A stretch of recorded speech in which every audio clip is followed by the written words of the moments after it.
My best friend of 20 years admitted she's been dating my abusive ex, the man I fought so hard to escape, and now she's insisting he's changed and wants me to forgive him.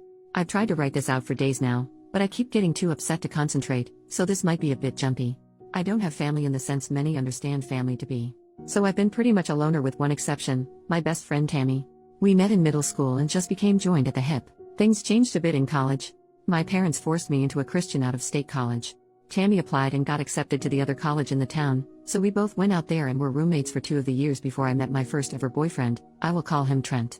I moved in with him the end of junior year, and I don't know when it started happening, but he went from charming and affectionate to controlling. I don't wish to upset anyone, so I will hit the pause button and warn you that below is some of the things he did for me to label him abusive. He would put me down and hint he could find someone better, or that if he cheats, it will be my fault since I wasn't this or that enough. It started to get physical senior year. At first it was him pushing me out of the way if he was walking by and I was in the path for whatever reason, then he would slap me in arguments calling me worthless, a waste of his time and young years, a broken toy no one will love.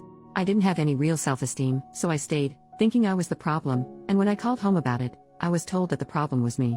I started to make my exit plan the day after I graduated. He had proposed, and I hesitated, and he screamed at me to ask why, then he swung and punched the wall right next to my head. I fell to the floor in fear, and he tried to comfort me and basically forced me into being intimate. When I woke up the next morning, the ring was on my finger, and he forced me again and later called it makeup sex, saying he forgave me for the way I treated him. That is the extremely short explanation, but there are so many stories of him forcing me into bed, laying his hands on me or threatening to unalive me, and more. So, I started to make a plan. I found a shelter in the city nearby. I started hiding things in the trunk of my car. I was in the service industry then, and so I would take more shifts whenever I could and hide my cash tips in a box of tampons in my purse. And I finally was ready and left him, left my phone. I had a new cheap one, and never went back. Tammy knew him and lived near us, but she didn't know about my plan. She messaged me on social media and I told her what happened.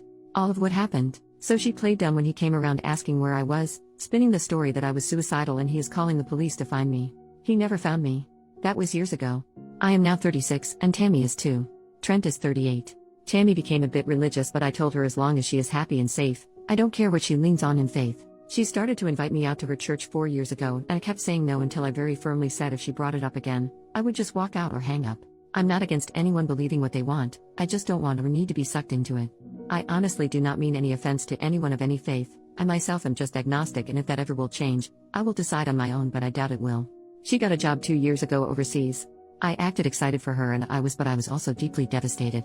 Without her, I had no one else. By this time, I wasn't in contact much with family, and I do have surface-level friends, but no one that's known me in the real sense. I worked it out with my counselor and just carried on. We stayed in touch online and video chatted a lot. She would show me London and I would show her my transition to moving to Texas. We would chronicle our explorations of our new cities, and then one day it started to slow down on her end right around the time she went to visit a friend in our old college town. She then asked if she flew to Texas sometime this summer, could she stay with me a few days, and I excitedly agreed. So early this month, just a few weeks ago, she came here. She was off the whole first day, but I figured she was tired. Then the next day, we went out and got drunk. She started to cry and I got us an Uber back to my place and asked her what was wrong. That's when she asked me not to hate her and told me everything. She's with Trent. She's been with him almost a year. I was too stunned to even say anything, and she went on and on about how it's not what I think and he has changed. She told me he found Jesus and turned his life around and deeply regrets the way he treated me. The more she talked, the more I just shut off. I didn't even have it in me to feel anger. I just stared at her frozen as she talked until she said, please just say something. So I did. I told her to get the FCK out. She started to explain it all again. She hated him forever, but they kept running into each other. He goes to church and showed he has changed blah blah blah. I didn't interrupt her, but when she stopped talking again, I just repeated myself. She argued more, and I would just listen and repeat until she grabbed her stuff and left. It was silent between us for a week until my dad texted me that Tammy called my parents crying and told me to get over myself. After all, it's not like I wanted to get back with him, right? And that's what I get for living with a man I wasn't married to. Then she texted the next week rehashing her argument and pretty much demanding I video chat with him to see for myself that he's changed and forgive him. She then blamed me that they can't take the next steps in their relationship because I don't have a forgiving heart and that I was malicious when I kicked her out. I've spent all of this week trying to figure out if I am insane to think this is a huge betrayal. A deal breaker. I mean, who even dates their friend's ex, for one, but this? I blocked her after she hinted that my version of things was exaggerated and malicious, but I don't have other friends to turn to about this. I don't think I am, but and her family thinks I am the jerk, at least for kicking her out in a strange city alone when she was just being honest with me. Am I? Update 2 months later, posted 2 hours ago. Sorry to everyone who reached out and I haven't responded. I honestly haven't been using the app as I had to change phones swiftly at one point and forgot the password when trying to log on my new device. It took Trent 2 weeks. I had a full-time job but also a part-time service industry job as a bartender. He showed up at the bar. It's a small bar and one of the regulars, Daisy, is one of the folks I did confide in about Trent and Tammy. When Trent walked in, I happened to be chatting with Daisy and she saw my reaction. She asked what was wrong and I told her that it was Trent. She wasted no time and went to get my manager. Trent sat at the end of the bar and I took my time checking in on my other bar guests until my manager Heather came out with the other 2 bartenders. Trent had already begun knocking on the bar asking for service loudly and I had been ignoring him. He got kicked out quickly and told that we can and do refuse service to him. I got text from a new number saying it was Tammy and begging for me to answer. She called 4 times and I didn't answer. She left voicemails with Trent and one without all telling me that I was concerning them with my hatefulness, how I am alone in the world and that's not safe, who would I turn to if someone broke into my home at night. Things of that nature and religious crap sprinkled in. I was still on the clock and Daisy suggested I stay at her parents'. I know her mom who sometimes comes with her to the bar. At that point I was shaken enough to take them up on it.